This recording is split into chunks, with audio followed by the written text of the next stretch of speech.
This season so far is like a Russian nesting doll. We just keep opening up to find new things like, oh, surprise, here's a dead body.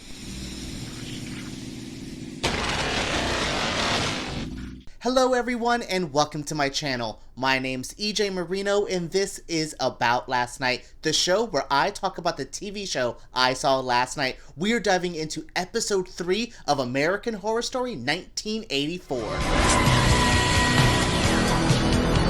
So the episode started and I was like, well, this is going to be okay, normal episode. Episode 3, we're not going to go too crazy. We still have a whole season to dive into. And by the end of this episode, I said, wow, we decided to change the game in only episode 3. Yes, I really enjoyed Slashdance. Again, I thought this episode started off pretty tame and normal. And then we started getting backstory and backstory. And then a big crazy cliffhanger. And I'm just like, holy crap, this season is already on fire. I'm not gonna say this is one of the best seasons of all time. Like, look, Coven, Hotel, Apocalypse, Asylum, there is a lot here that are just dope seasons, but I can see 1984 joining all of them with the way it's mixing a campy tone with, I think this is the goriest season yet, with some great mysteries. There is a lot in here to sink our teeth into. Last episode we ended with two groups split up. Both of them were having killers at their doors, banging on them trying to get in. One of them is dealing with Richard Ramirez. That's the one with Brooke. It has Chet and it has Ray. Oh, also, sorry, Nurse Rita. All of them are here, and I'm like, okay, this is a good group. Stick together.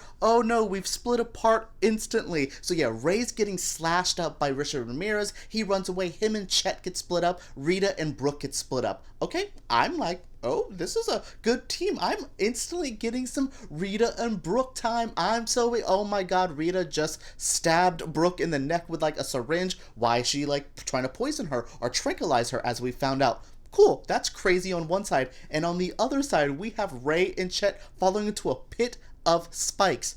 What? Like, I didn't expect anything like this. To see that pit of spikes in there blew my mind. So we have all of that going on, and like I said, we have the Rita and Brooke stuff, which that leads into, I think, my favorite part of the episode, where we find out Nurse Rita is not who we think. While all of that is happening, on the other side of the camp, we have Mr. Jingles going after Montana, Trevor, and Xavier. They're terrified. But it's actually not Mr. Jingles. It's a bunch of guys dressed up like Mr. Jingles doing this kind of like Mr. Jingles night. I think they called it Jingle Night, where they're like, we scare you guys because this is the anniversary of the Jingles killing.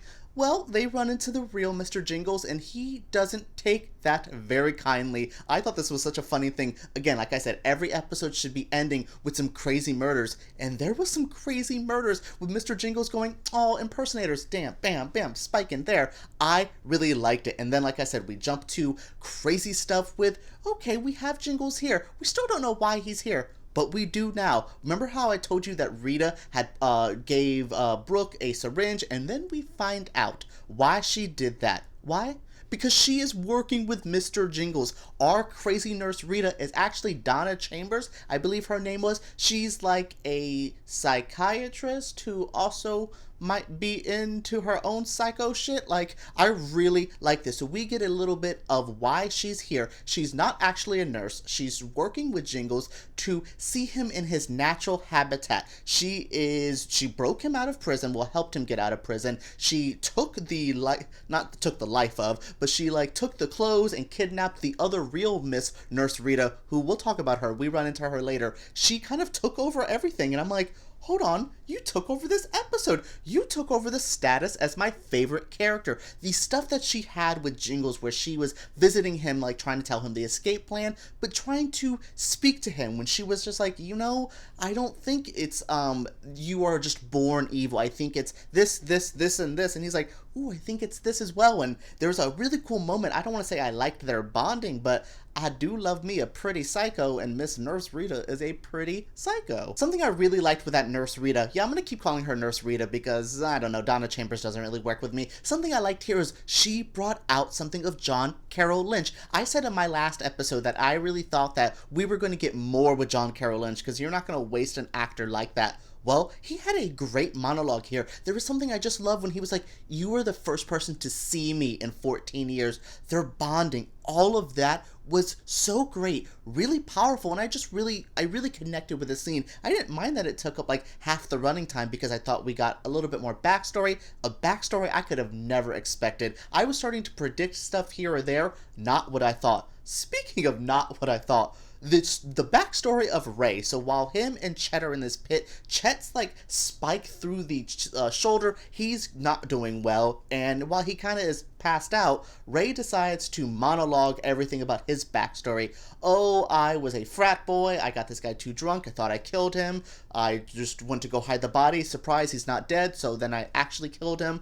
Poor guy. Like, I don't want to say I feel bad for him because by the end of this episode, we find out that Ray was just a massive pile of poop. But yeah, I really liked this moment. I thought it fleshed out Ray's character and made me think of something else. Each one of these characters have had a wonky ass backstory. And look, it's American Horror Story. I didn't think someone's backstory would be, well, I'm bored and I need money, so I'm at camp. Like, that's too real for Horror Story. But everyone's story, with Brooke's weird wedding massacre, with Chet's drug stuff, with Ray's weird backstory, now Nurse Rita, what is up? This whole, like, why is Trevor here? Why is Xavier here other than, like, the porn stuff?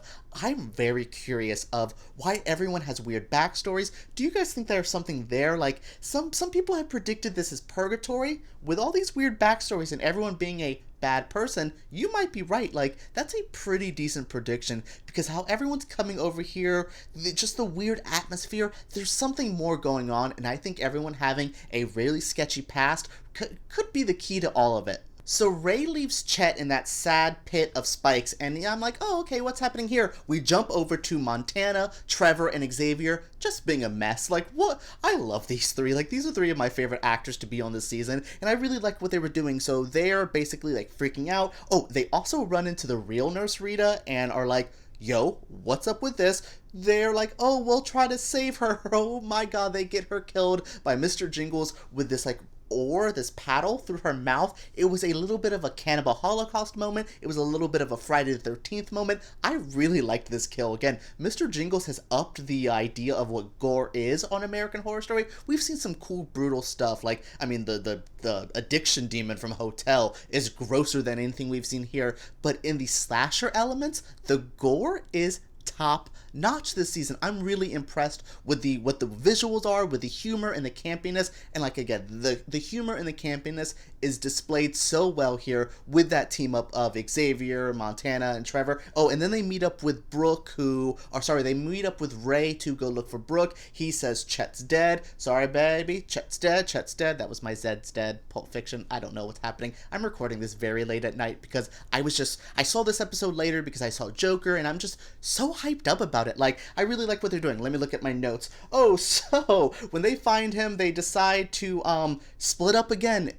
I said to you guys, this is not Scooby-Doo. Why are we splitting up? Basically, they split up, and we get Chet actually is getting saved by, I think it was Xavier and Trevor. They find him in the pit. He says what's going on there, and they said, hey, well, we need to go find Rita because Brooke's by herself with Rita. What's going on there? Like, by the end of the episode, we didn't really see her because we had all of them having their own stuff. While Chet is getting saved by Xavier and Trevor, we also have Montana and Ray looking for Nurse Rita, and Brooke can't find her. She's gone. And I'm like, great, cool, what's happening? Oh no, Ray's gone, being a dickhead, leaving poor Montana to deal with the Night Stalker. And I'm like, damn it, I just fell in love with Billy Lord more and more this season. She's gonna die. No, she's making out with Richard Ramirez? What? That was a twist. Oh, that's a twist I did not expect. We'll dive into that in a second. But while Ray's, like, being a dickhead and driving off, he gets killed by Mr. Jingles like he deserves. I wanted to like him. He's very cute. He was adding some fun stuff to this. His backstory was all this episode. Cool, great. No, you're dead. And honestly, bye. I forgot his name. You know what? I'll be honest with you. I wrote in my notes, the other guy. I literally was like, I didn't know Chet's name, but I was like, Gus Kentworthy. And the other guy he's with. And I was just like, cool, and now he's gone. So I learned your name, and you're gone in the same episode. Yay, look what you did, Ray. Yay. Oh, I want to mention that Trevor and Xavier killed the fake Mr. Jingles because there was that group of Mr. Jingles I told you about, but one of them was off on their own. That was a really good moment with Mr. Jingles. We'll talk about him dying sadly by the hands of Trevor and Xavier. But yeah, there was a moment where Jingles ran into a guy who was dressed up like Jingles, and I think he related to him. I think he was very sympathetic, and this was actually before we even got the moment with him and Rita where I was even more sympathetic for him, or maybe it was after, but this was something, this doubled up my feelings that John Carroll Lynch is adding so much to this season. There's something I really like that he's offering here. Such a good thing. But yeah, so basically, yeah, the cute guy he ran into and let live, Chet and Xavier kill him. Or, Xavier and Trevor kill him. Yay, and that's cool, and that's how the episode ends, basically with that, oh, my god, Montana and the Night Stalker making out and saying, why is Brooke not dead? Well, Night Stalker, Montana asked you a question. Why is she not dead? Also, why are you two working together?